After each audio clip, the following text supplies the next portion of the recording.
JDA में विभिन्न पदों पर भर्ती के लिए आखिरी बाधा को भी दूर कर लिया गया। इस भर्ती के लिए जेडीए ने अपनी भर्ती नियमों में तीसरी बार संशोधन कर संशोधित अभ्यर्थना लोक सेवा आयोग और कर्मचारी चयन बोर्ड को भिजवा दी है। पूरा मामला क्या है, जानने के लिए देखिए फर्स्ट इंडिया की ये स्पेशल रिपोर्ट। जयपुर विकास प्राधिकरण का गठन 5 अगस्त 1982 को हुआ था। उसके बाद से अब तक जयपुर शहर का तेजी से विस्तार हुआ है। ऐसे में नियोजित विकास की बढ़ती आवश्यकता के चलते जेडीए का काम पहले से काफी बढ़ गया है। जेडीए की कुल कैडर स्ट्रेंथ 1932 है, लेकिन जेडीए की स्थापना के बाद आज तक पिछले 42 वर्षों के लंबे समय में जेडीए में कई कार्मिक सेवानिवृत्त हो चुके हैं। वर्तमान में स्थिति यह है कि जेडीए में स्वीकृत कुल पदों के 66% से अधिक पद खाली चल रहे हैं।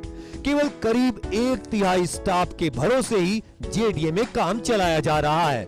इस करीब 1/3 स्टाफ में जेडीए सेवा के अलावा प्रति नियुक्ति पर आए कार्मिक भी शामिल हैं। हालांकि जेडीए में कुछ सेवानिवृत्त कार्मिकों को संविदा पर और दूसरे विभागों से आए कुछ कार्मिकों को प्रति नियुक्ति पर लगाया है, लेकिन जेडीए में बढ़ते काम के बोझ के आगे इन कार्मिकों की संख्या काफी कम है। इसी के चलते जेडीए आयुक्त आनंदी के निर्देश पर जेडीए में नई भर्ती की आखिरी बाधा को भी दूर करने की कवायद जोरों पर चल रही है। इसके लिए जेडीए के भर्ती नियमों में तीसरी बार संशोधन किया जा रहा है। जेडीए प्रशासन ने 110 पदों पर भर्ती का प्रस्ताव फिर से राजस्थान कर्मचारी चयन बोर्ड और राजस्थान लोक सेवा आयोग को भेजा था। इसके बाद भी तीसरी बार आखिर भर्ती नियमों में संशोधन की क्यों पड़ी जरूरत, इस पर नजर डालें तो जेडीए ने सबसे पहले 23 अक्टूबर 2021 को राजस्थान कर्मचारी चयन बोर्ड को 110 पदों पर भर्ती का प्रस्ताव भेजा था, लेकिन बोर्ड ने जेडीए को यह प्रस्ताव यह कहकर लौटा दिया कि जिन पदों पर भर्ती का जेडीए ने भेजा है प्रस्ताव, उन पदों की योग्यता अन्य विभागों के समान रखी जाए। इस पर जेडीए ने अपने भर्ती नियमों में दूसरे विभागों के अनुसार संशोधन कर दिया। जेडीए ने दूसरी बार पिछले वर्ष फरवरी में भर्ती का प्रस्ताव कर्मचारी चयन बोर्ड को भेजा। कर्मचारी चयन बोर्ड ने फिर आपत्ति की कि जेडीए के भर्ती नियमों में प्रावधान किया जाए। कंप्यूटर दक्षता परीक्षा और कर्मचारी चयन बोर्ड से परीक्षा कराने का प्रावधान किया जाए।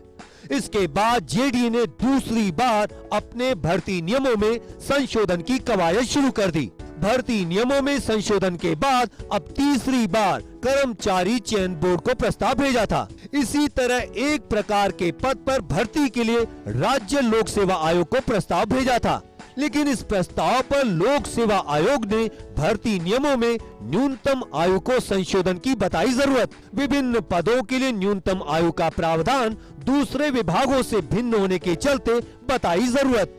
इसके चलते जेडीए ने तीसरी बार अपने भर्ती नियमों में संशोधन किया।